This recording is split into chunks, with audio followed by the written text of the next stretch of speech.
If you ever tried to scale your e-commerce brand and your supplier sent you garbage quality, send shipping late, or just ghosted you, then you're not alone and you're definitely not crazy. Most people think they failed in e-commerce because of their ads, their product, their funnel, etc.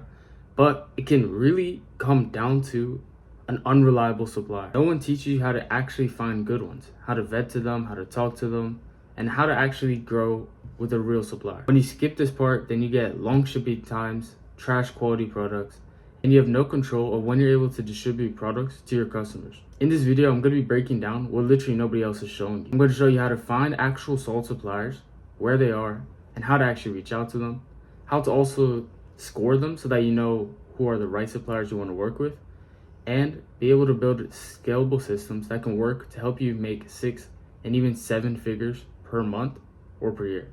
I'm not just giving random theory. Whether you're just testing your first ever products or you're already a profitable brand continuing to scale, this can also apply to you. Now, some of you might be thinking, who the hell is this guy? He built AI infrastructure for e-commerce brands looking to scale from 5 figures to 6 figures per month as effortlessly and as lean as possible.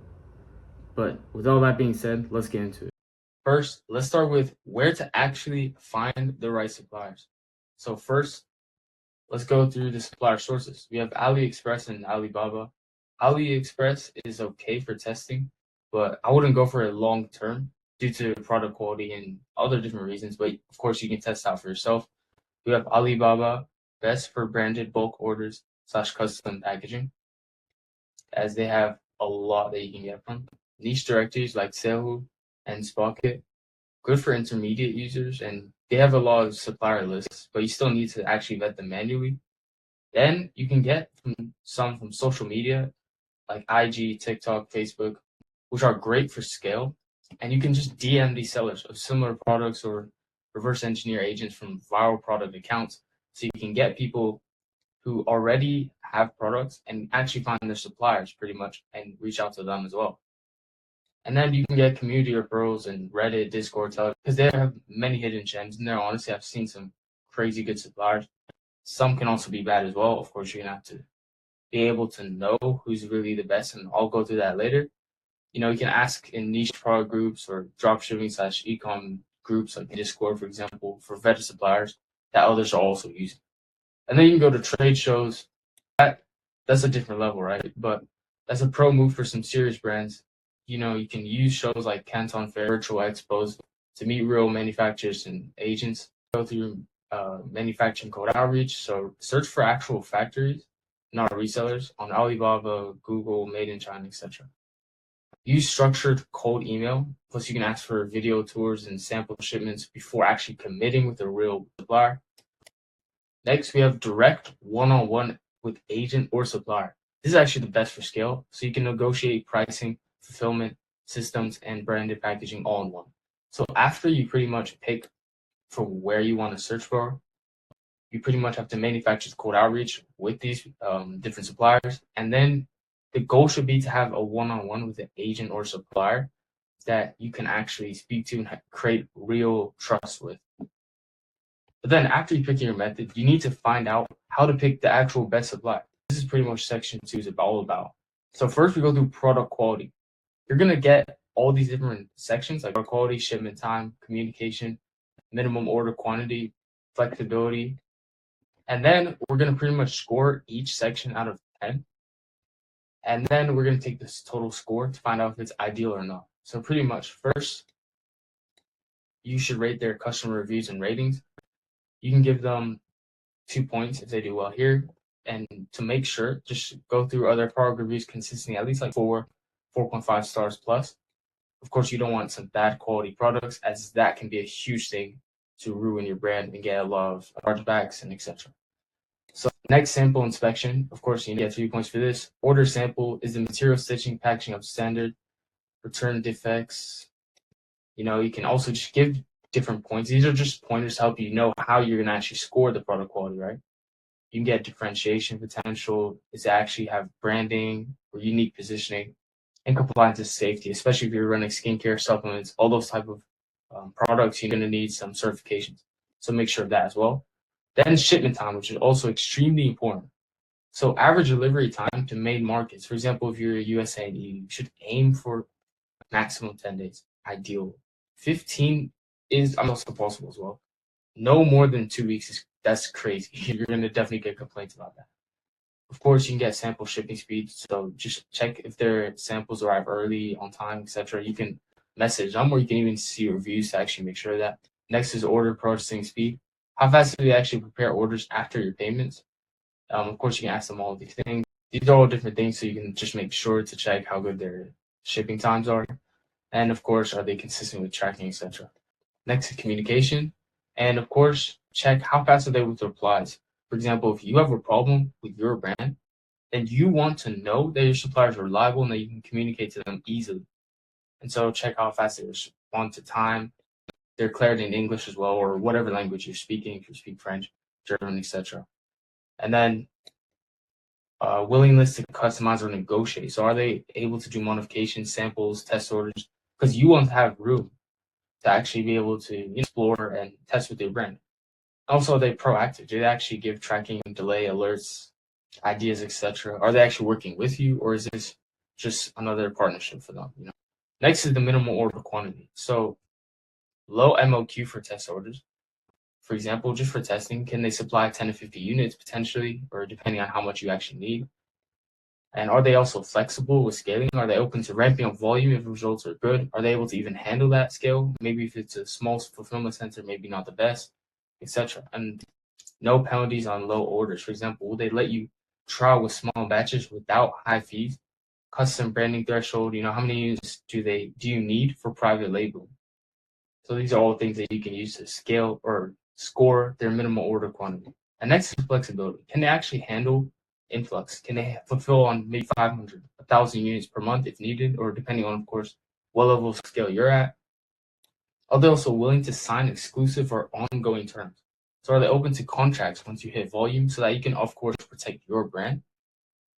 And can you handle custom inserts / branding, actually packaging and making this a real brand instead of just another dropshipping product? And yeah, after that, you can score all these different sections. And your ideal goal should be 35 or more.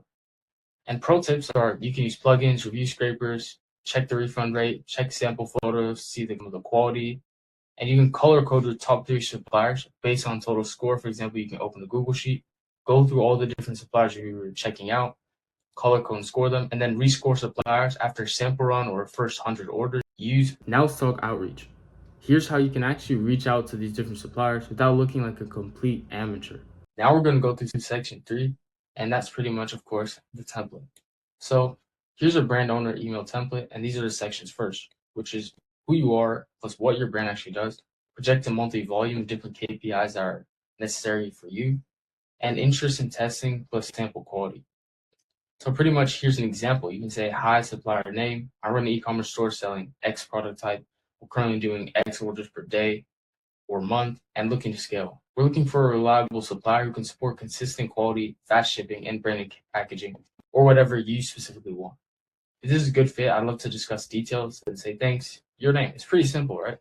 Anybody can do this. You can take a screenshot right now if you like and copy this for your brand. This is a sample request. Select details, shipping timeline, etc., how fast you need it, whatever. Then they don't respond. I will go through this following sequence where you can go 1 day, then send another email, just checking up. 3 days, send another one. Then after a week, you can send another one, just as a final heads up, because they might get a lot of spam. They might get a lot of people asking the same thing. So for you to actually stand out and for them to actually, pay attention, right? Once you found a supplier and tested the product, this is how you can build a backend so it doesn't fail at scale. And that's pretty much what we're discussing section 4, the supplier relationship loop. First, test your batch. Then go through the scorecard if you haven't already. But then you can also go through another scorecard of just seeing how it is after you get your first batch. So you can actually directly test the product quality, shipping times, etc.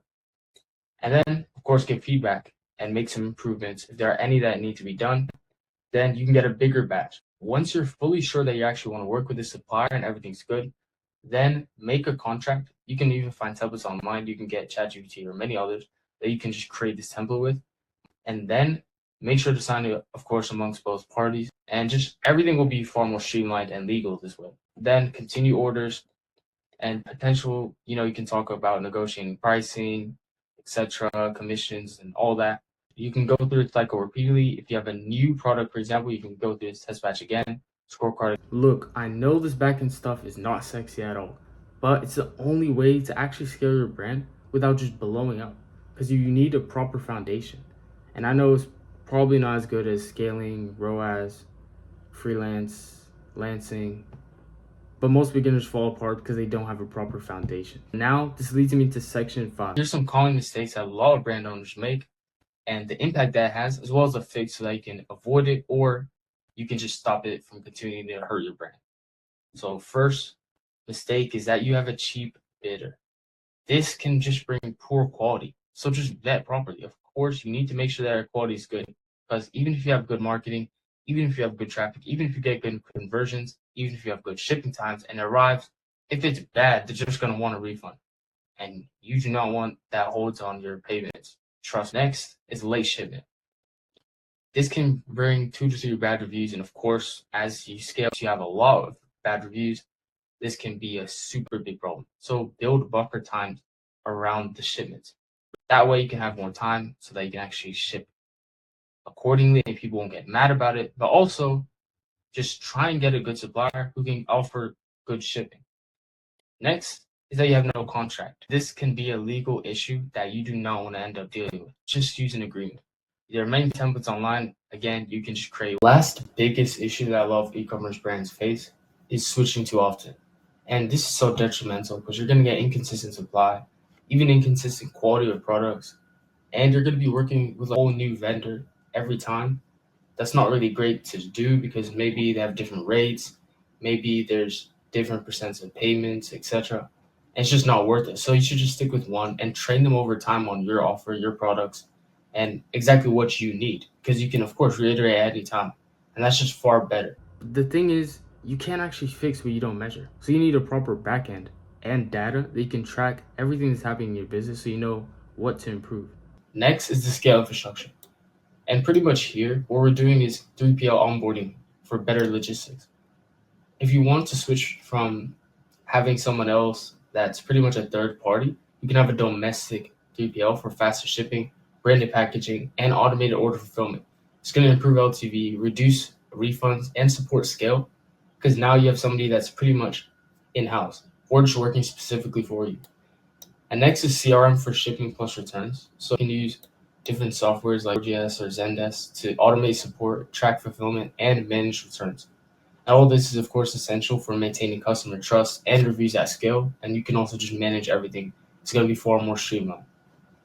Next are SOPs for QA, PMs, and compliance. And this is just clear systems for quality checks, task delegation, and product compliance. Have a team that knows exactly what needs to be done to support growth. Lastly is margin tracking dashboard, because you want to make sure that your margins are still well with whatever supplier you're working with, however orders you're getting, etc.